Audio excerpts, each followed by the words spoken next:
नमस्कार। आज की बात में आपका स्वागत है। आज की बड़ी खबर यह है कि उत्तर प्रदेश पुलिस ने 2 खूंखार अपराधियों का एनकाउंटर कर दिया।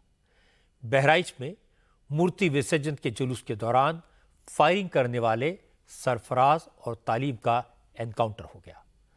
दोनों के पैर में गोली लगी है। दोनों को बहराइच के जिला हॉस्पिटल में भर्ती कराया गया है। इसके साथ बहराइच में हुई हिंसा के केस में सभी 5 आरोपी पुलिस की गिरफ्त में आ गए हैं। बहराइच में हालात शांत हैं। आज 4 दिन के बाद बहराइच में इंटरनेट सर्विसेज शुरू हुई। उस वक्त का वीडियो आज सामने आ गया जब अब्दुल की छत पर रामगोपाल मिश्रा को गोली मारी गई थी। वो तस्वीरें भी सामने आ गईं जब अब्दुल हमीद अपने दोनों बेटों सरफराज और तालीम के साथ छत पर खड़ा दिखाई दे रहा है। कुछ तस्वीरों में तालीम और सरफराज के हाथ में बंदूक है। वो निशाना साधते दिखाई दे रहे हैं। छत पर गोली लगने के बाद रामगोपाल मिश्रा गिरता हुआ दिखाई दे रहा है और आवाज आ रही है, मर गया, मर गया। हत्या का इससे बड़ा सबूत और क्या हो सकता है।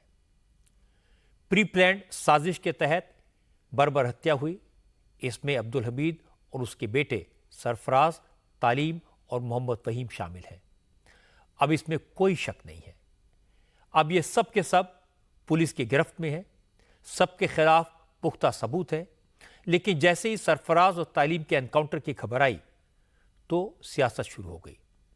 अखिलेश यादव ने कहा सरकार अपनी नाकामी को छुपाने के लिए फर्जी एनकाउंटर करवा रही है। उनकी पार्टी के सांसद अफजाल अंसारी ने कहा बांटोगे तो कटोगे ये कोई नारा नहीं, कोड वर्ड है। और उसका क्या मतलब है ये सबको दिखाई दे रहा है। यूपी कांग्रेस के अध्यक्ष अजय राय ने कहा जनता को डराने के लिए इस तरह के नकली एनकाउंटर हो रहे हैं। कांग्रेस के सांसद इमरान मसूद ने कहा एक तरफा एक्शन क्यों हो रहा है। जिन लोगों ने दंगा किया उनका एनकाउंटर कब होगा। अजमेर शरीफ दरगाह के खादिम सरवर चिश्ती ने सरफराज और तालीम को बेकसूर बता दिया। उन्होंने कहा अगर कोई इस्लामिक झंडा उतारकर भगवा लहराएगा तो गोली नहीं चलेगी तो क्या फूल बरसेंगे। लेकिन सरवर चिश्ती ने यह नहीं बताया कि पुलिस पर हमला करने वाले हत्यारों पर क्या पुलिस अफसरों को फूल बरसाने चाहिए, उन्हें माला पहनानी चाहिए। आज जब विरोधी दलों के तमाम नेताओं ने सरफराज और तालीम के एनकाउंटर को फर्जी बताया लेकिन रामगोपाल की हत्या पर खामोश रहे तो हैरानी हुई। ये वही लोग हैं जो किसी धार्मिक यात्रा में हिंसा हो जाए तो कानून व्यवस्था पर सवाल उठाते हैं। अगर पुलिस अपराधियों को पकड़ने में देरी करे तो पुलिस पर सवाल उठाते हैं, उसे नाकाम कहते हैं। अगर पुलिस दंगाइयों पर सख्ती करे तो पुलिस पर नाइंसाफी का आरोप लगाते हैं। और अगर पुलिस सरेआम हत्या करने वाले हत्यारों को गोली मारे तो एनकाउंटर को फर्जी बताते हैं। आखिर इन नेताओं की, इन पार्टियों की मजबूरी क्या है, इस पर चर्चा करेंगे आज की बात में। लेकिन सबसे पहले आपको यह बता देता हूं कि आज बहराइच में क्या हुआ। आज दोपहर अचानक खबर आई कि बहराइच से 35 किलोमीटर दूर नेपाल बॉर्डर के पास यूपी पुलिस ने 2 अपराधियों का एनकाउंटर कर दिया। मूर्ति विसर्जन के दौरान रामगोपाल मिश्रा की हत्या के आरोपी सरफराज और तालीम को गोली लगी। शुरुआत में बताया गया एनकाउंटर हुआ है, इससे लगा कि दोनों अपराधी मारे गए। इस खबर से सनसनी फैल गई। हालांकि कुछ देर बाद पुलिस ने क्लियर किया कि सरफराज और तालीम के पैर में गोली लगी है। फिर दूसरी अपराध कर रहे हो, गलती हो गई सर, पकड़ो भाई उसको। पुलिस ने बताया कि बहराइच हिंसा के केस में पुलिस ने सभी 6 नामजद आरोपियों को पकड़ लिया है।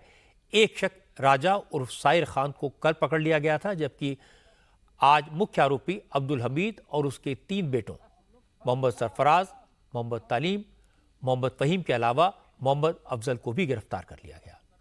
एनकाउंटर में सरफराज और तालीम के पैर में गोली लगी है। पुलिस का कहना है कि इन 5 को गिरफ्तार करने के बाद जब पुलिस ने इनसे पूछताछ की तो इन दोनों ने बताया कि रामगोपाल मिश्रा की हत्या में इस्तेमाल की गई बंदूक उन्होंने नेपाल बॉर्डर के पास छुपाई हुई है। पुलिस हथियार की बरामदगी के लिए सरफराज और तालीम को मौके पर लेकर गई। वहां बंदूक के साथ साथ एक देसी कट्टा भी मिला। पुलिस का दावा है कि हथियारों की बरामदगी के वक्त सरफराज और तालीम ने इन्हीं हथियारों से पुलिस पर फायरिंग कर दी। बचाव में पुलिस ने भी गोली चलाई जिससे ये दोनों अपराधी घायल हो गए। पुलिस ने दोनों को हॉस्पिटल पहुंचाया। लेकिन जब पुलिस इन्हें लेकर जा रही थी, उस वक्त का जो वीडियो सामने आया है उसमें सरफराज और तालीम ये मान रहे हैं कि उन्होंने घबराहट में पुलिस पर गोली चलाई। आइंदा ऐसी गलती नहीं होगी। नहीं भागना चाहिए, गलत काम करते हो। गलत काम कर रहे हो तुम, पुलिस के ऊपर हमला कर रहे हो। हम लोग लग जाते तो गलती नहीं करेंगे, अब कभी गलती नहीं करेंगे। क्यों गोली चला दी है पुलिस के ऊपर? सर हम लोग भागना चाह रहे थे कि फायर करके ये निकल सब गलत है जाएंगे। ना? ये गलती वहाँ की है, अपराध करो फिर दूसरी अपराध कर रहे हो। गलती हो गई सर। हम लोग प्यार से लेके आ रहे थे, इतना भरोसा नहीं था तुम लोगों पर कि इस तरह करोगे। चलो भाई गाड़ी घुमाओ, बैठो। अरे गाड़ी घुमाइए, गाड़ी घुमाइए, गाड़ी घुमाइए जल्दी। बस वहीं रह गए, छुएंगे नहीं। बना रहिए, सुरक्षित करिए इसको। अब रही कहाँ है मेरे? यहाँ पे रहो, असला एक पास सुरक्षित करो, लेके आओ। चलो चलो, परेशान मत हो। कोई बात नहीं, चलो ठीक है। हाँ हम लोग भागो, ना भागो। नहीं भागना चाहिए, गलत काम करते हो। गलत काम कर रहे हो तुम, पुलिस के ऊपर हमला कर रहे हो। हम लोग लग जाते तो गलती नहीं करेंगे, अब कभी गलती नहीं करेंगे। क्यों गोली चला दी है पुलिस के ऊपर? सर हम लोग भाग मूर्ति विसर्जन के जुलूस में शामिल 22 साल के रामगोपाल मिश्रा को गोली मारने वाले सरफराज और तालीम इस वक्त बहराइच के जिला हॉस्पिटल में हैं। हॉस्पिटल में इन दोनों के पैर में लगी गोली को निकाल लिया गया है। पुलिस का कहना है कि फिलहाल दोनों की हालत स्टेबल है। सरफराज के दाएं पैर में और तालीम के बाएं पैर में गोली लगी है। बहराइच में हिंसा के बाद से यूपी एसटीएफ लगातार इन अपराधियों को खोज रही थी। क्योंकि नेपाल बॉर्डर करीब है, इसलिए आरोपियों के नेपाल भागने की आशंका थी। इसलिए बॉर्डर वाले इलाकों में खास निगरानी रखी जा रही थी। बाद में यह पता चला कि पुलिस ने 5 आरोपियों को अरेस्ट तो पहले ही कर लिया था। पूछताछ के बाद जब हत्या में इस्तेमाल की गई बंदूक को बरामद करने के लिए इन्हें नेपाल बॉर्डर के पास ले जाया गया, वहीं पर फिर फायरिंग हुई। एनकाउंटर हुआ जिसमें ये दोनों घायल हुए। हालांकि जैसे ही सरफराज और तालीम के एनकाउंटर की खबर आई तो उनके परिवार वाले भी सामने आ गए। सरफराज और तालीम की बहन रुखसार ने इल्जाम लगाया कि पुलिस ने उसके भाइयों और पिता को कल ही गिरफ्तार कर लिया था। अब पुलिस उन सबका एनकाउंटर कर देगी। अब्दुल हमीद की बेटी ने कहा कि पुलिस उसके पति को भी ले गई है और उसे आशंका है कि उसके पति को भी मार दिया जाएगा। उस दंगे के बाद 14 तारीख को एसटीएफ की टीम मेरे घर पहुंची और वहां केवानागंज पहुंची मेरे ससुराल, और वहां मेरे घर की तलाशी ली। जब वहां कोई नहीं मिला तो वो लोग मेरे पति ओसामा और मेरे देवर शाहिद को लेके चले गए। उसके बाद से उन लोगों का कोई अता पता नहीं चल रहा है। कल 16 तारीख को जो है मुझे गांव से कुछ पता चला कि जो है कल 16 तारीख को गांव से मुझे खबर मिली कि धर्म कांटे के पास से मेरे पापा और मेरे भाइयों को अरेस्ट कर लिया गया है। उनके साथ एक लोग और हैं, 4 लोगों को अरेस्ट किया गया है, लेकिन उनका भी कुछ पता नहीं है। ना उनका कहीं कुछ दिखाया जा रहा है, किसी थाने में भी वो नहीं है, ना कोई कप्तान कुछ बता रहे हैं, ना मीडिया में कुछ पता चल रहा है। हमको डर है कि उनका फर्जी इनकाउंटर दिखा के उनकी हत्या कर दी जाएगी और मेरे पति ओसामा और शाहिद को भी मेरे पति ओसामा और शाहिद की भी हत्या कर दी जाएगी। सरफराज की बहन की बात सुनकर यह इंप्रेशन मिलता है कि पुलिस ने आरोपियों को कल पकड़ा और आज उनमें से 2 का एनकाउंटर कर दिया। लेकिन इसके बाद पूरी हकीकत बहराइच की एसपी वृंदा शुक्ला ने बयान की। वृंदा शुक्ला ने बताया कि यह सही है कि बहराइच हिंसा में शामिल और रामगोपाल मिश्रा की हत्या के 5 आरोपियों को पुलिस ने पकड़ा है। गिरफ्तारी पहले ही हो गई थी, लेकिन जब इन दोनों मुख्य आरोपियों को हथियार की बरामदगी के लिए ले जाया जा रहा था, उस वक्त सरफराज और तालीम ने गोली चलाई, इसलिए पुलिस को गोली चलानी पड़ी। आज 5 मुख्य अभियुक्त पुलिस के कब्जे में आ गए हैं, जिनमें से 2 अभियुक्त जो हैं, जिनका नाम है मोहम्मद तालीम उर्फ सबलू और मोहम्मद सरफराज उर्फ रिंकू। इनकी निशानदेही पे पुलिस की टीम्स मर्डर वेपन की रिकवरी के लिए गई थी, जो कि इन्होंने नेपाल बॉर्डर के समीप नानपारा क्षेत्र में छुपा कर रखी हुई थी। और वहाँ पर जब गई तो जो DBBL गन मर्डर में उपयुक्त यूज़ हुई थी, उसको लोडेड हालत में रखा गया था और एक और अवैध असला इनके द्वारा वहाँ पे छिपाया गया था और इनके द्वारा पुलिस पर फायरिंग की गई आत्मरक्षा में की गई जवाबी फायरिंग में इन दोनों को भी गोली लगी है। ये घायल हुए हैं, इनको उपचार उपलब्ध पुलिस द्वारा करा दिया गया है। और बाकी 3 अन्य मुख्य अभियुक्त भी अब्दुल हमीद और उनके पुत्र फाहीम तथा मोहम्मद अफजल, इनकी भी गिरफ्तारी हुई है।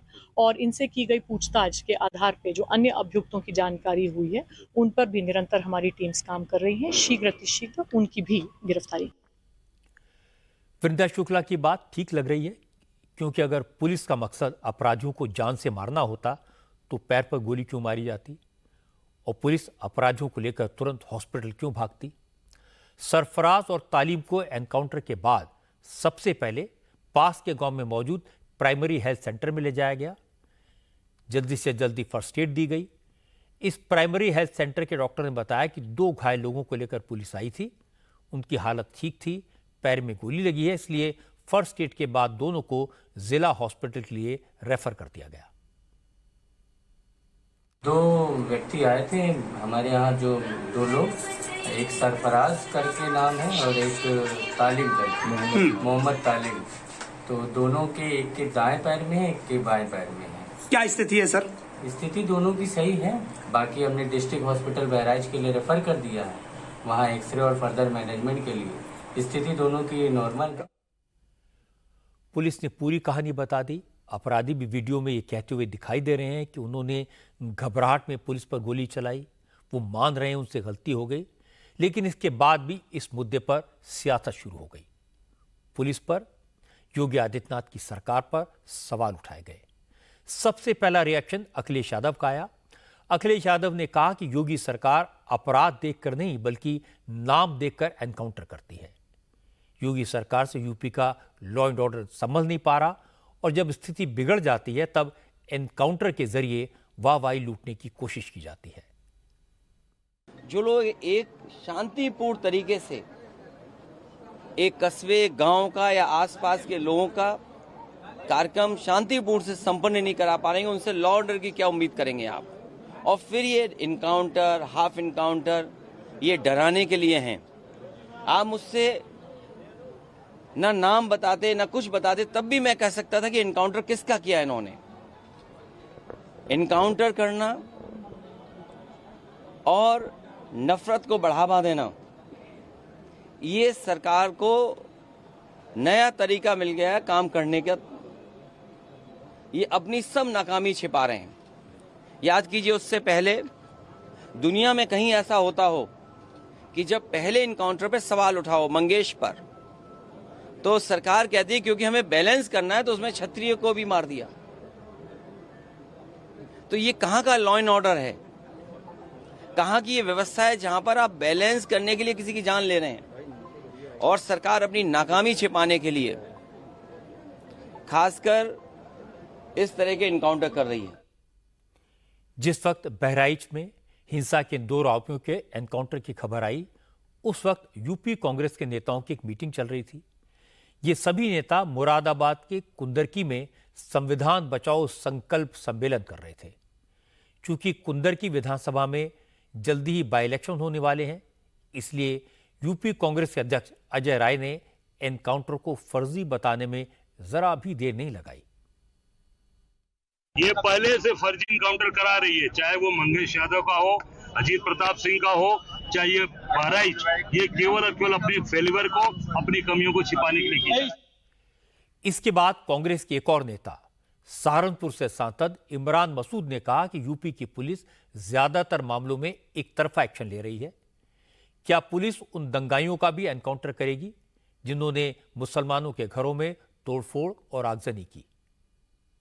उनका भी तो होना चाहिए, जिन्होंने दंगाइयों ने भीड़ ने सारी दुकानें जला करके खाक कर दी। जी, दंगाई तो दंगाई है। दंगाई को आप किसी धर्म के साथ क्यों जोड़ते हो? जिन्होंने दुकानें जला करके खाक कर दी, पूरी मार्केट जला दी और घरों में घुस करके औरतों के साथ बदतमीजी की, उनका भी इलाज करना चाहिए। विपक्ष के नेताओं को जवाब दिया योगी सरकार में मंत्री ओपी राजभर ने। राजभर ने कहा, अगर किसी अपराधी की तरफ से पुलिस पर फायरिंग की जाएगी तो फिर पुलिस भी फूल नहीं बल्कि गोली ही बरसाएगी। राजभर ने कहा, लॉ एंड ऑर्डर योगी सरकार का सबसे मजबूत पक्ष है और अगर कोई भी कानून से खिलवाड़ करेगा तो उसे छोड़ा नहीं जाएगा। जब पुलिस के ऊपर कोई पुलिस पकड़ने जाएगी, अगर कोई पुलिस के ऊपर गोलियों की बौछार करेगा तो पुलिस जो है उसको जो है माला पहनाएगी या फूलों की वर्षा करेगी। पुलिस हमेशा उनको गिरफ्तार करने का, अपराधी प्रवृत्ति के लोगों को गिरफ्तार करने जाती है। अगर वो हरकत करते हैं तो पुलिस की तरफ से फायरिंग होती है। वो चाहे मरे, जिंदा या मुर्दा, उनको पकड़ना है। अपराध अगर करना है तो अंदर जमीन के अंदर रहना पड़ेगा या ऊपर जाना पड़ेगा, या तो जेल में, और नहीं तो कायदे से जिस तरह कानून चल रहा 7.5 साल से, उसी तरह देश प्रदेश में व्यवस्था रहनी चाहिए। पैर में गोली मारी गई दोनों आरोपियों के, क्या कहेंगे? इस नाते मारी गई है कि उनको पकड़ करके और सबक सिखाया जाएगा। अभी तो गोलियां लगी है ना, और कुछ लगेगा। महसी से बीजेपी के एमएलए सुरेश्वर सिंह ने भी इस एनकाउंटर को सही ठहराया। बहराइच के जिस महाराजगंज कस्बे में हिंसा हुई थी वो महसी विधानसभा के तहत आता है। सुरेश्वर सिंह ही रामगोपाल मिश्रा के परिवार वालों को मुख्यमंत्री योगी आदित्यनाथ से मिलवाने लखनऊ ले गए थे। सुरेश्वर सिंह ने कहा कि एनकाउंटर की खबर आने के बाद रामगोपाल मिश्रा के पिता का उनके पास फोन आया था। उन्होंने कहा कि उनकी बेटी की हत्या करने वालों के साथ सही हुआ है।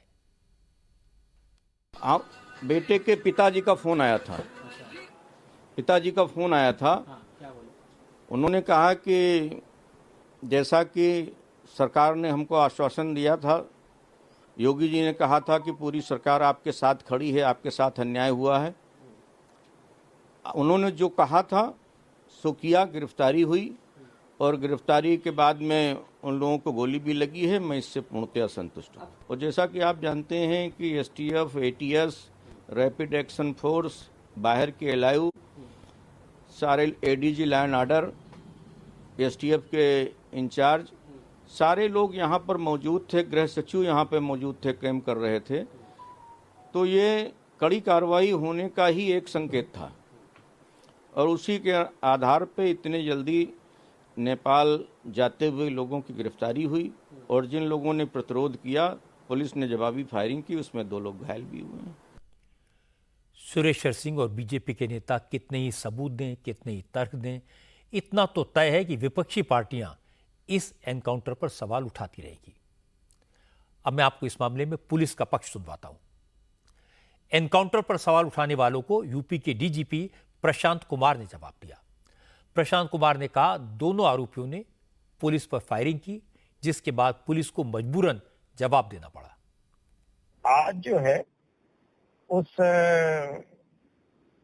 जो अभियुक्त गिरफ्तार किए गए थे 5 लोग, और जब वेपन रिकवरी जो घटना में प्रयुक्त वेपन था, लाइसेंसी वेपन, उसको जब रिकवर करने पुलिस ले जा रही थी अभियुक्तों के साथ, तो वहां लोगों ने अभियुक्तों में, दूसरों से 2 अभियुक्तों ने भागने का प्रयास किया और उस दौरान उन्हें पुलिस ने उनको पकड़ने की कोशिश की और उसमें गोलीबारी हुई, जिसमें से 2 अभियुक्त, जिनका नाम क्रमशः मोहम्मद स्वराज और मोहम्मद तलीम है, वे घायल हुए हैं, तथा अन्य जो 3 व्यक्ति गिरफ्तार हुए हैं उनका नाम अब्दुल हमीद है, फहीम है और अब्दुल अफजाल है। कुल 5 लोग गिरफ्तार हुए हैं, जिसमें से 2 व्यक्ति घायल हैं। जो लोग सरफराज और तालीम के एनकाउंटर को फर्जी बता रहे हैं, जो एक तरफा कार्रवाई का आरोप लगा रहे हैं, उन्हें वो वीडियो और तस्वीरें भी देखनी चाहिए जो अब्दुल हमीद और उसके बेटों के गुनाह का सबूत है। इन वीडियो और तस्वीरों में आपको साफ दिखेगा कि सरफराज और तालीम ने ही अपने घर की छत पर खड़े होकर रामगोपाल मिश्रा को निशाना लगाकर पॉइंट ब्लैंक गोली मारी, उसकी हत्या की। ये 13 अक्टूबर की तस्वीर है, यानी वही दिन जब रामगोपाल मिश्रा की हत्या की गई। तस्वीरों में आपको दिखाई देगा रामगोपाल मिश्रा अब्दुल हमीद की छत पर भगवा झंडा फहरा रहा है। सामने अब्दुल हमीद अपने परिवार के साथ मौजूद है, उसके बेटे सरफराज और मोहम्मद तालिब भी उसके साथ मौजूद हैं। इनके बीच जितनी दूरी थी उससे क्लियर था कि रामगोपाल मिश्रा इनको कुछ नुकसान नहीं पहुंचा सकता। वो झंडा लहराकर शायद कुछ ही देर में नीचे उतर जाता, उसके पास कोई हथियार नहीं था। लेकिन इसी दौरान अब्दुल हमीद के परिवार की तरफ से गोली चला दी गई, जिसमें रामगोपाल की मौके पर ही मौत हो गई। वीडियो के आखिर में कोई ये कहता सुनाई भी दे रहा है अब्बा वो मर गया।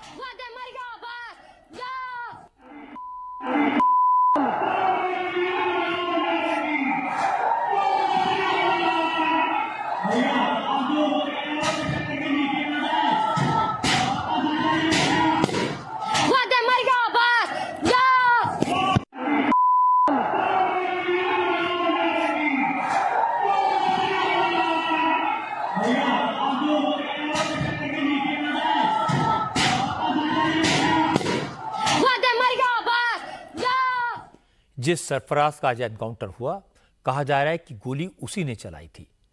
इसका सबूत ये तस्वीर है, ये वीडियो है। 13 अक्टूबर की इस तस्वीर में बंदूक सरफराज के हाथ में दिखाई दे रही है। वो गन लेकर छत पर टहल रहा था। हालांकि एक लाइसेंसी बंदूक है, लेकिन अब तो नए नए खुलासे हो रहे हैं। उससे ये बात साफ होती जा रही है कि अब्दुल हमीद के परिवार का उस दिन बंदूक इस्तेमाल करने का इरादा पहले से ही था। इंडिया टीवी के संवाददाता प्राची पाराशर भी इस हिंसा के बाद बहराइच गई थी। वहां प्राची को अब्दुल हमीद की दुकान में काम करने वाला कर्मचारी मिला। उसने बताया कि सुबह जब अब्दुल हमीद और उनका परिवार गन साफ कर रहे थे, उसी वक्त ये बातें भी हो रही थी कि आज इतनी गोलियां ले आना माहौल बिगड़ सकता है। 13 अक्टूबर का एक और वीडियो खूब फैलाया जा रहा है। इस वीडियो के आधार पर कहा जा रहा है कि रामगोपाल मिश्रा अब्दुल हमीद के छत पर चढ़ा, वहां लगा हरा झंडा उसने उखाड़ दिया, उसे गिरा दिया और भगवा झंडा लहराने लगा। फिर इस्लाम के खिलाफ नारेबाजी होने लगी। इससे लोग भड़के, इसलिए मामला बिगड़ गया।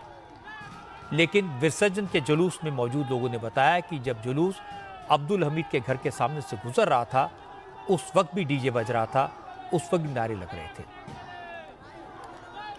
लेकिन अचानक जुलूस पर पत्थर फेंके गए। रामगोपाल मिश्रा का दोस्त उसमें घायल हो गया। इससे उत्तेजित होकर रामगोपाल उस छत पर चढ़ गया जहां से पत्थर फेंके जा रहे थे। हालांकि जुलूस में शामिल लोगों ने उसे समझा बुझाकर वापस नीचे बुलाने की कोशिश की, लेकिन वो वापस आता उससे पहले ही गोलियां चलने लगी। रामगोपाल गोली लगने से घायल होकर छत पर गिर गया। उसके बाद कुछ लोग उसे खींचकर अंदर ले गए और उसकी हत्या कर दी गई।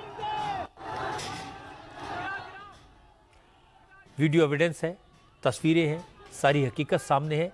इसके बाद भी इस मामले को ट्विस्ट देने की कोशिश की जा रही है। अजमेर शरीफ दरगाह के खादिम हैं सरवर चिश्ती।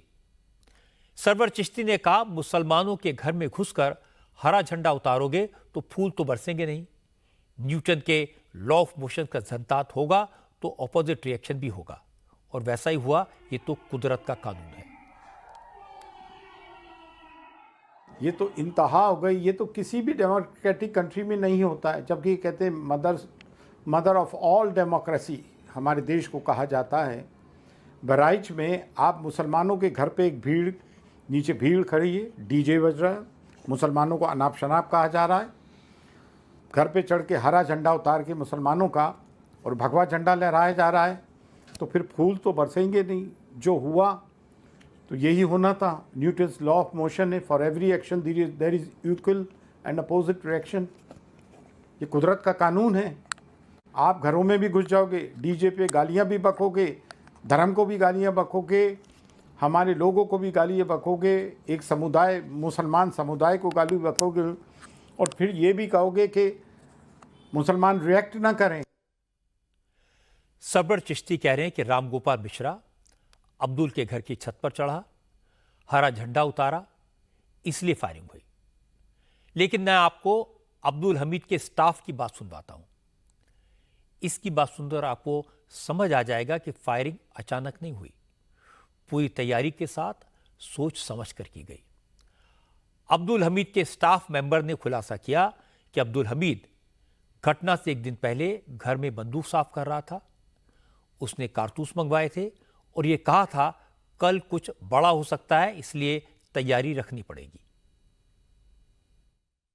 उनके दुकान पर रहते थे, सोनार के दुकान पे हैं। क्या देखा आपने? हम गए सुबह, दुकान खोल दिया 13 अक्टूबर को। 13 अक्टूबर को, और हम गए घर में बाप बेटे दोनों बंदूक साफ कर रहे थे और गोली की बातचीत कर रहे थे कि इतनी गोली लाना है, और हमको कुछ नहीं पता है। वो बंदूक साफ कर रहे थे जिससे गोली चली है? जिससे गोली चली है। क्या बातचीत कर रहे थे? कि आज माहौल जो जैसा होगा उसे देखा जाएगा। यानी विसर्जन की बात चल रही है। विसर्जन की बात चल रही है। अच्छा, आपने उसकी दुकान पे काम किया है, कैसे नेचर कैसा था बाप बेटों का? हमारे सामने तो ठीक था, हमने हमारे सामने गर्मी से बात नहीं की जी। यानी कुछ प्लानिंग थी ये सब करने की, जैसा आप बता रहे हैं? हमारे सामने ऐसी कोई प्लानिंग नहीं, बंदूक और गोली की बात कर रहे थे, बंदूक हमारे सामने साफ की गई। अब्दुल हमीद के स्टाफ की बात ये तो क्लियर कर देती है कि बहराइच में हिंसा की तैयारी पहले से की गई थी, इरादा नेक नहीं था, जो हुआ वो साजिश के तहत किया गया। लेकिन समाजवादी पार्टी के सांसद अफजाल अंसारी बहराइच की हिंसा को सियासी साजिश बता रहे हैं। वो बीजेपी की तरफ उंगली उठा रहे हैं। अफजाल अंसारी ने कहा, बीजेपी के नेता जो बटोगे तो कटोगे का नारा दे रहे हैं, वो नारा नहीं, कोड वर्ड है, मैसेज है, और ये मैसेज क्या है ये दिखाई दे रहा है।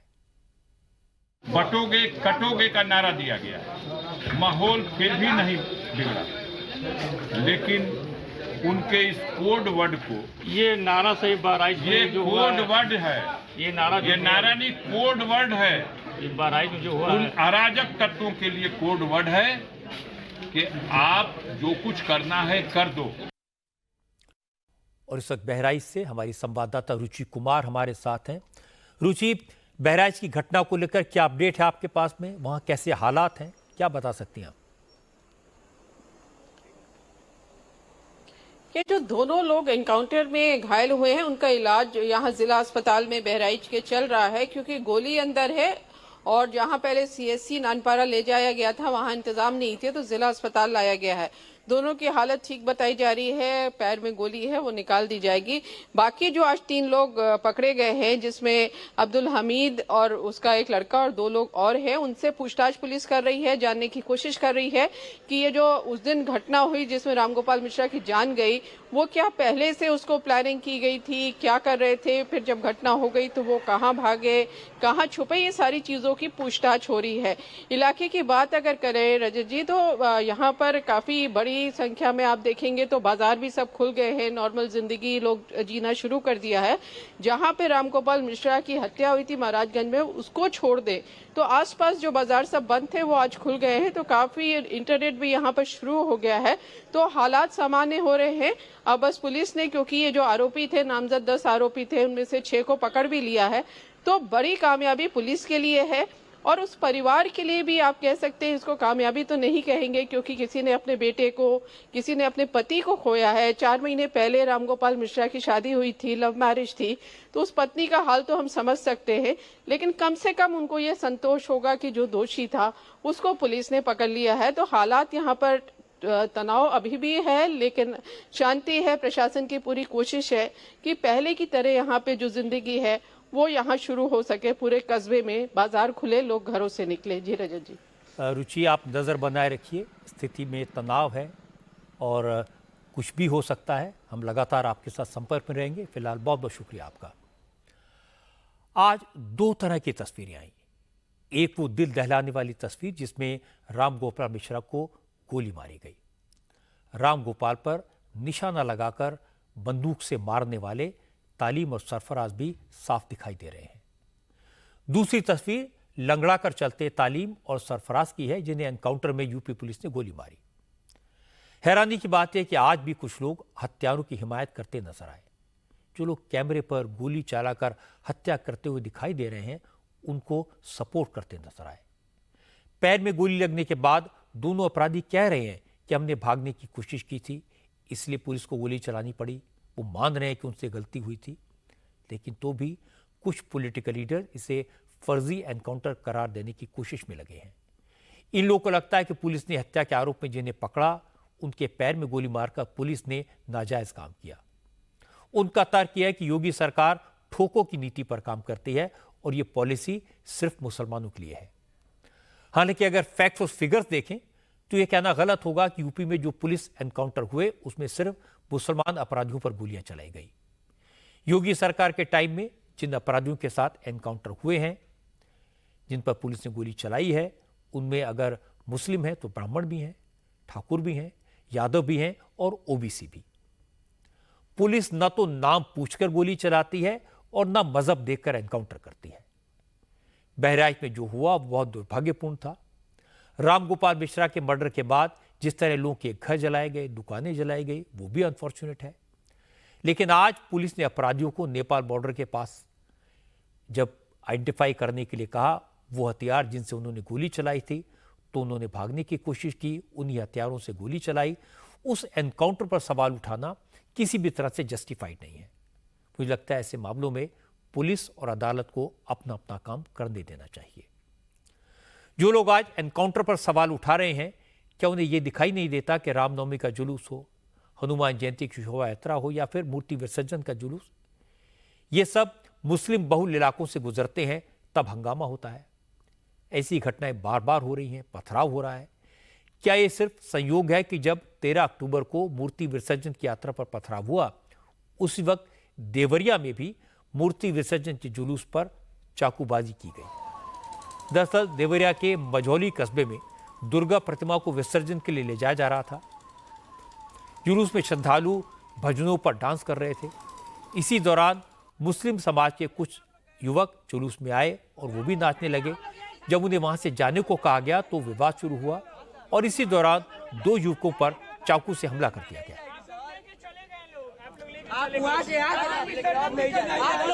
इससे नाराज हिंदुओं ने प्रतिमा को सड़क पर रखकर दोषियों के खिलाफ कार्रवाई की मांग करना शुरू कर दिया।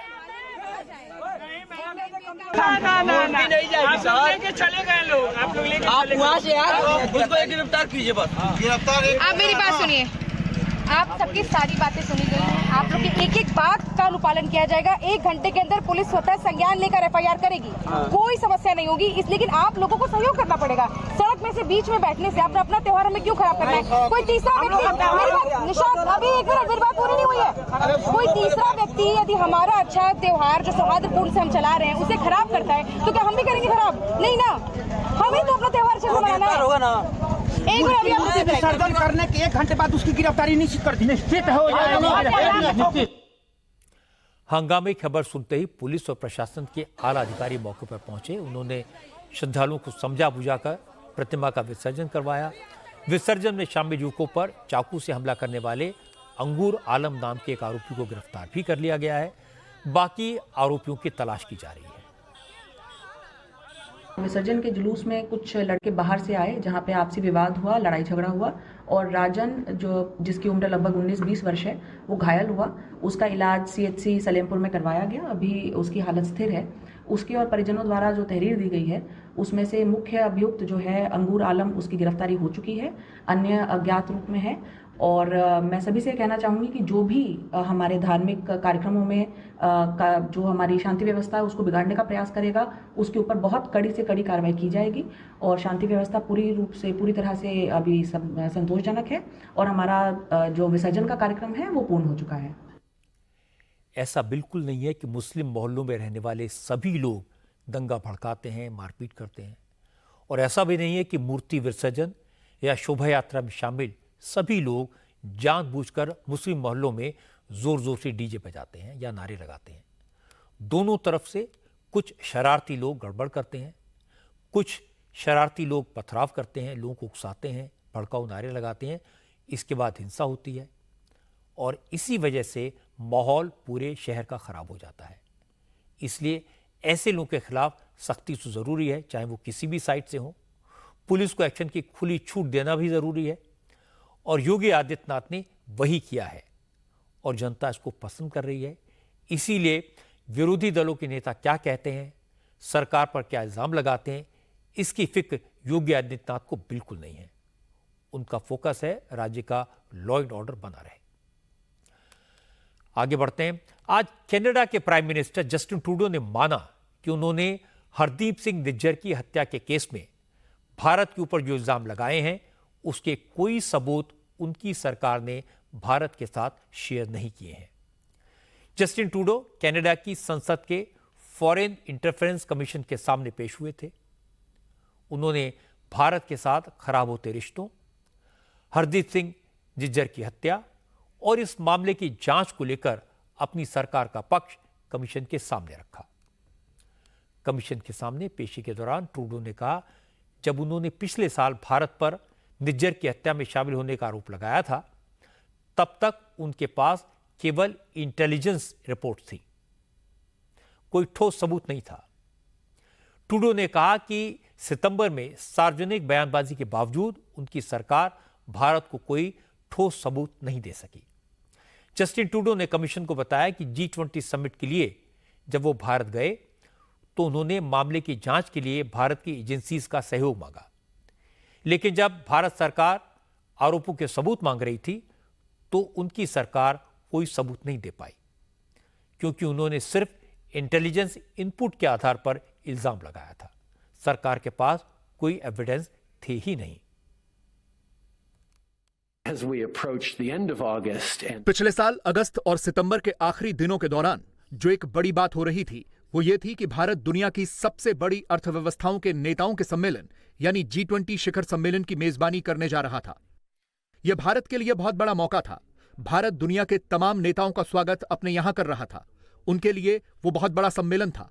तो अगर हम उस वक्त सच्चाई उजागर करते, दुनिया के सामने रखते, तो भारत के लिए यह बहुत असहज स्थिति होती। तो हमने उस वक्त इन बातों को सामने नहीं रखने का फैसला किया। हमने तय किया कि हम पर्दे के पीछे भारत के साथ बातचीत करके उनसे सहयोग लेने की कोशिश करते रहेंगे। बातचीत के दौरान उन्होंने पूछा कि आपको कितनी जानकारी है, आपके पास हमारे खिलाफ कितने सबूत हैं।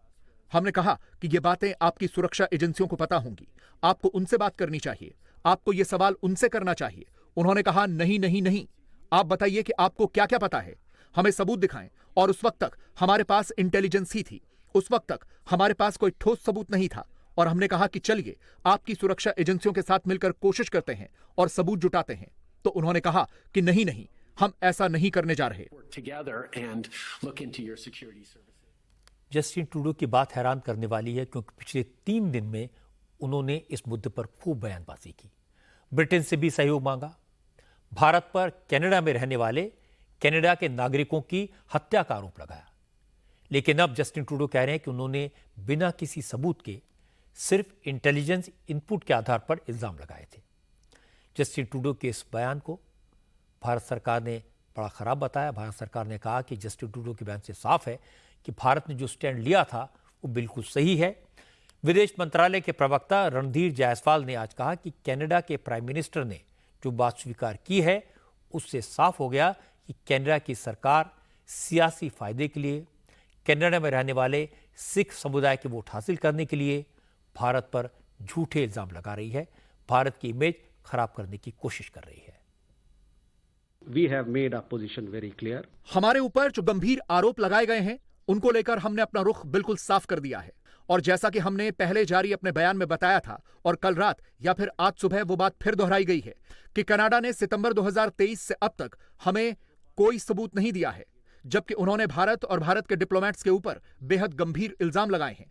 हम इन आरोपों के पीछे एक पैटर्न भी देखते हैं। कनाडा सरकार का यह रवैया सियासी नफा नुकसान से प्रेरित है। हम ये भी देख रहे हैं कि भारत की छवि खराब करने के लिए कनाडा की सरकार एक खास तरह से काम कर रही है। हालांकि इसकी वजह क्या है ये तो वही बेहतर बता सकते हैं। प्रधानमंत्री ट्रूडो के अपने बयान से ही पता चल जाता है कि उनके आरोपों में कितनी गंभीरता है। PM Trudeau's own. इसके बाद विदेश मंत्रालय के प्रवक्ता ने यह भी कहा कि कनाडा की सरकार अपराधियों और आतंकवादियों को पनाह देती है और भारत जब उनके एक्स्ट्राडिशन की डिमांड करता है तो कनाडा की सरकार कोई एक्शन नहीं देती। रणधीर जायसवाल ने कहा भारत के कई वांटेड अपराधी कनाडा में छुपे हुए हैं। भारत ने इनमें से 26 वांटेड की लिस्ट कनाडा को सौंपी हुई है। इन अपराधियों को भारत के हवाले को करने को कहा हुआ है। इसमें लॉरेंस बिश्नोई गैंग के मेंबर भी शामिल हैं, लेकिन कनाडा की सरकार ने अब तक भारत के रिक्वेस्ट पर कोई जवाब तक नहीं दिया। प्रत्यर्पण को लेके मैंने बताया जैसे कि 26 एक्स्ट्रेडिशन केसेस पेंडिंग हैं। उन 26 के अलावे प्रोविजनल अरेस्ट की इंफॉर्मेशन जो हम लोग म्यूचुअल लीगल असिस्टेंस ट्रीटी के तहत मांगते हैं उसमें भी कई एक सारे मामले वहाँ पर कनाडा में पेंडिंग हैं।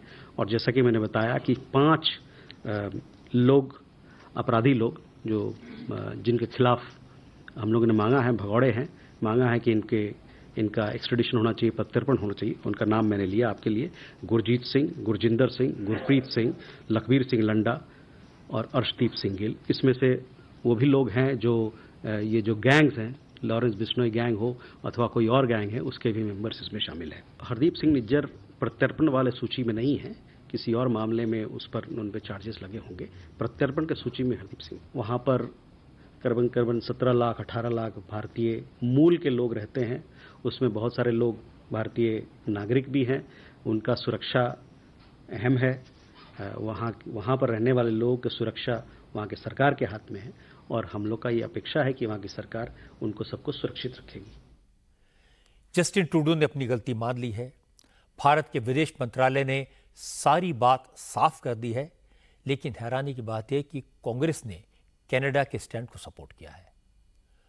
कांग्रेस के महासचिव जयराम रमेश ने कहा कि कनाडा के आरोपों से भारत की इमेज पूरी दुनिया में खराब हुई है, इसलिए नरेंद्र मोदी की सरकार को विपक्षी दलों के नेताओं के सामने इस मुद्दे पर अपना रुख साफ करना चाहिए। और इसके बाद कांग्रेस के एक और नेता राशिद अल्वी ने कहा कि कनाडा के साथ भारत के रिश्ते हमेशा अच्छे रहे हैं, लेकिन मोदी सरकार पर कनाडा के साथ साथ अमेरिका में भी इलीगल एक्टिविटीज चलाने के इल्जाम लग रहे हैं। राशिद अल्वी ने कहा, भारत तो हमेशा आतंकवाद के खिलाफ आवाज उठाता था, अब भारत पर ही क्रिमिनल एक्टिविटीज के इल्जाम लग रहे हैं, ये ठीक नहीं है। कनाडा के साथ हमारे बहुत अच्छे रिश्ते रहे और ये मामला बहुत दिन से कनाडा की सरकार उठाती रही है और इस तरीके के मामला सिर्फ कनाडा नहीं, अमेरिका में भी इस तरीके का मामला उठा है और पाकिस्तान में भी उठा है। ये दुर्भाग्यपूर्ण है। दुनिया के दूसरे देशों के साथ हमारे अच्छे रिश्ते होने चाहिए। कनाडा के साथ जो भी कुछ हुआ है, भारत सरकार को चाहिए कि उसे क्लैरिफाई करे। इससे दुनिया के अंदर हमारी इज्जत में कमी आती है। हम इंटरनेशनल फोरम पर आतंकवादियों के खिलाफ, आतंक के खिलाफ हमेशा आवाज उठाते। अगर कनाडा के अंदर जो कुछ हुआ इसमें हमारा नाम आने लगेगा तो पूरी दुनिया के अंदर हमारी इज्जत कम होगी। लगता है राशिद अल्वी साहब ने न तो जस्टिन ट्रूडो की बात ठीक से सुनी और न ही भारत सरकार की तरफ से दिया गया बयान सुना।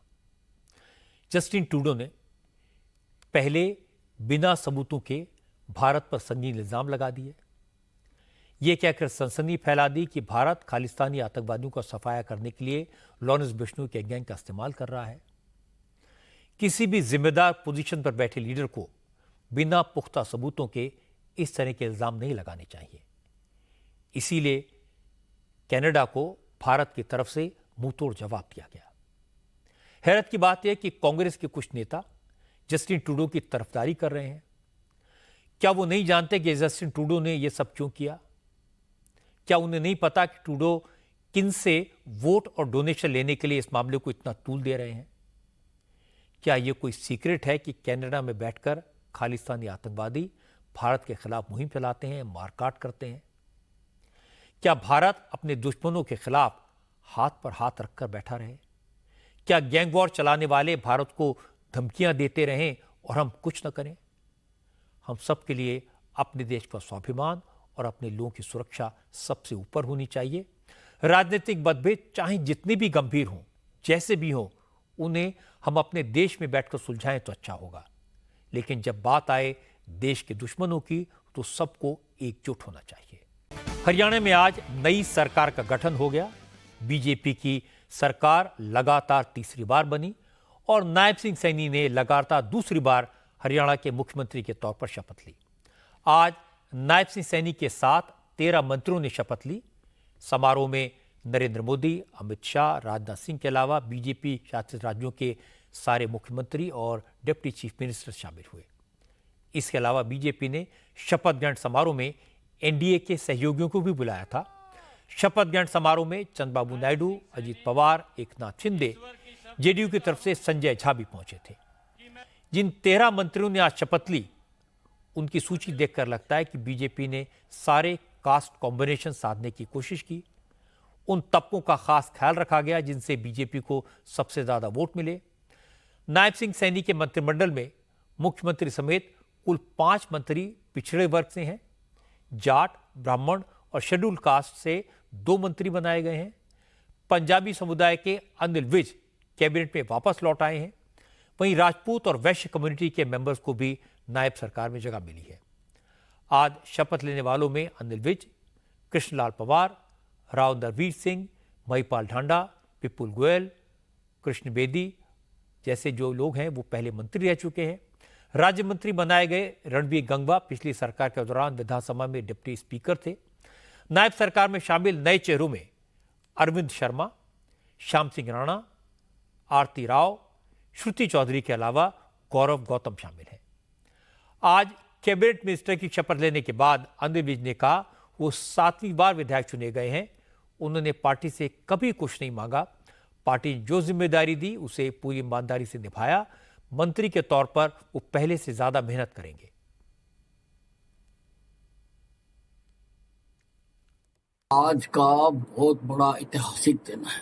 पहली बार है कि सकारात्मकता के आधार पर सरकार तीसरी बार भारतीय जनता पार्टी की प्रदेश में बनी। ये बहुत बड़ी बात है सारे देश के लिए और देश की राजनीति के लिए। भैया मैंने कभी नहीं कहा कि मैं मुख्यमंत्री बनना चाहता हूँ। मैंने तो एक स्पष्टीकरण दिया। मेरे कार्यकर्ताओं में एक बात फैला दी गई कि वे अनिल विज तो बनना ही नहीं चाहता, कोई जिम्मेवारी लेना नहीं चाहता। मैंने तो उसका स्पष्टीकरण दिया था केवल कि भाई मुझे आज तक पार्टी ने जिस मोर्चे पर खड़ा किया है मैंने काम किया उसके ऊपर। अगर चाहा होता तो आज तो मैं कंबल लेके लेटा हुआ होता। हमारा एक ही एजेंडा कि हमने प्रदेश के लिए देश के लिए काम करना है और हरियाणा को भी उसी रफ्तार के साथ हमने आगे लेके जाना जिस रफ्तार के साथ नरेंद्र मोदी जी देश को विकसित भारत की ओर लेके जा रहे हैं। चुनाव से कुछ ही दिन पहले कांग्रेस छोड़कर बीजेपी में शामिल हुई किरण चौधरी की बेटी श्रुति चौधरी को भी मंत्रिमंडल में जगह मिली है। श्रुति पहली बार मिनिस्टर बनी है। उन्होंने तोशाम सीट से अपने कजन और कांग्रेस उम्मीदवार अनिरुद्ध चौधरी को हराया था। शपथ लेने के बाद श्रुति ने कहा कांग्रेस में कुछ नहीं बचा, अब उसकी बात करना भी बेकार है। श्रुति चौधरी ने कहा कि हरियाणा ने बीजेपी को ऐतिहासिक सपोर्ट दिया है और नायब सिंह सैनी की सरकार जनता की हर उम्मीद को पूरा करेगी। कांग्रेस में कुछ नहीं बचा, कुछ बचा हो तो मैं कुछ कहूं, ना नीति ना नेता, कुछ नहीं रहा। और लोगों ने बार बार अपना ये मैंडेट दिया है, कांग्रेस को हटाया है। आप अब बार बार उस पीछे की बातों पे क्या गौर करना। आज लोगों का दिन है, आज एक बहुत महाउत्सव का दिन है जहाँ पे हमें आगे को देखना है। ऐतिहासिक क्षण है ये जहाँ पे लोगों ने लगातार भाजपा को जिताया है। तो आप समझ सकते हैं कि किस तरीके से क्या गति और रफ्तार माननीय सैनी साहब के नेतृत्व में विकास और प्रगति की होने वाली है हरियाणा प्रदेश में।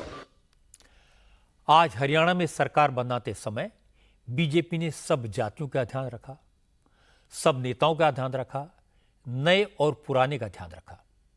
इससे अच्छा संदेश जाएगा, सरकार मजबूत होगी। लेकिन मुख्यमंत्री और उनकी टीम को यह नहीं भूलना चाहिए कि हरियाणा में बीजेपी की सरकार से बड़ी संख्या में लोग नाराज भी थे। ये याद रखना चाहिए कि इस चुनाव में कांग्रेस की सीटें बड़ी हैं, कांग्रेस का वोट परसेंटेज भी बड़ा है।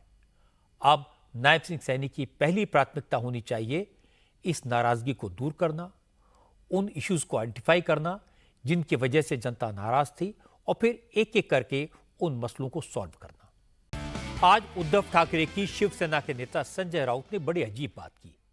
उन्होंने कहा न्याय की देवी की आंख से पट्टी हटाना और हाथ में तलवार की जगह संविधान की कॉपी रखने का कोई फायदा नहीं है, ये दिखावा है। कल सुप्रीम कोर्ट में जजेस की लाइब्रेरी में न्याय की देवी की जो मूर्ति रखी गई है उसकी आंखों पर पहले की तरह काली पट्टी नहीं है। न्याय की देवी के हाथ में तलवार की जगह संविधान की कॉपी है। स्टैच्यू में यह बदलाव chief justice of India justice D.Y.. Chandrachud के निर्देश पर किए गए। लेकिन संजय राउत ने कहा कि जिस देश में संविधान की खुलेआम हत्या हो रही हो वहां न्याय की देवी के हाथ में संविधान की कॉपी पकड़ाने का कोई मतलब नहीं है, उनकी आंखों से पट्टी हटाने का कोई फायदा नहीं होगा। संजय राउत ने कहा कि न्याय की देवी की मूर्ति में बदलाव आरएसएस का एजेंडा है, बीजेपी का प्रोपेगेंडा है। संजय राउत ने कहा कि लोकसभा चुनाव में इंडिया गठबंधन ने पूरे जोर शोर से यह बात पहुंचाई कि बीजेपी की सरकार में संविधान खतरे में है और उसका असर भी हुआ। इसीलिए अब बीजेपी उसे काउंटर करने के लिए ऐसा प्रोपेगेंडा करवा रही है। न्याय देवता के हाथ से तलवार निकाल दिया और संविधान दिया, उससे क्या करने वाले आप लोग? संविधान को तो आप खत्म कर रहे हो। आंख पर की पट्टी खोल दी तो आप खुले आंख से भ्रष्टाचार देखते रहो और संविधान की हत्या देखते रहो। और उसका अनुभव हमने लिया है, हमारी पार्टी ने लिया है, शरद पवार साहब ने लिया है। एक संविधान के खिलाफ बनी हुई सरकार महाराष्ट्र में सर्वोच्च न्यायालय ने आंख पर पट्टी बांधकर ये सरकार चलाई। 2 साल तक तारीख पे तारीख निर्णय नहीं दिया। ऐसे बहुत से निर्णय हैं जो संविधान के हिसाब से होने चाहिए थे। संविधान की हत्या तो यहाँ इस देश में दर दिन होती है। अब न्याय देवता के हाथ में आप संविधान की किताब देकर आप आरएसएस का एजेंडा चला रहे हो, क्योंकि उनको एक प्रचार करना है। ये प्रचार है, ये प्रोपेगेंडा है। क्योंकि लोकसभा चुनाव में संविधान खतरे में का जो नारा गूंजा और घर घर तक गया, तो ये जो आप किसी ने निर्णय लिया है, ये बीजेपी का और आरएसएस का प्रचार करने की ये एक बहुत बड़ी कोशिश है। चूंकि संजय राउत ने सीधे बीजेपी पर निशाना साधा, आरएसएस का नाम लिया, इसलिए सुधांशु त्रिवेदी ने करारा जवाब दिया। सुधांशु त्रिवेदी ने कहा, न्याय की देवी की आंखों से पट्टी हट गई है, लेकिन उद्धव ठाकरे की शिवसेना की आंखों पर जो पट्टी पहले थी वो अभी भी है। इसलिए वो अपनी आंखों की पट्टी हटाएं, जिससे उनको सच्चाई साफ नजर आने लगे। चलिए, उन्होंने ये तो माना कि जिनके साथ वो खड़े उनके दौरे हुकूमत में आंख पे पट्टी बंधी हुई थी। मैं भगवान से प्रार्थना करूंगा कि शिवसेना और संजय राउत जी की भी पार्टी पर जो सत्ता की आंखों की पट्टी बंधी है वो जल्दी उतरे, ताकि वो भी अपनी आंखों से देख सकें कि उनके साथ, और अपने शिव सैनिकों के दिल की बात अपनी आंखों से समझ सकें तो ज्यादा बेहतर होगा। क्योंकि अगर आप देखें तो अभी तक उनकी तरफ से कैंडिडेट की घोषणा नहीं हुई है। जिस चीज के लिए आप गए थे उस चीज का तो दीदार ही नहीं हो रहा है। आंखें खोलिए तो आपको नजर बदलिए तो नजारा बदलता हुआ नजर आएगा। संजय राउत भी कभी कभी कमाल की बातें करते हैं। क्या वो चाहते हैं कि न्याय की देवी की मूर्ति की आंखों पर पट्टी बंधी रहे? क्या संजय राउत चाहते हैं कि एक पट्टी मूर्ति के मुंह पर भी बांध दी जाए? अंग्रेजों के जमाने के प्रतीकों को बनाए रखने में किसकी रुचि हो सकती है? मुझे लगता है जस्टिस चंद्रचूड़ ने अच्छी पहल की है और सबको इसका स्वागत करना चाहिए।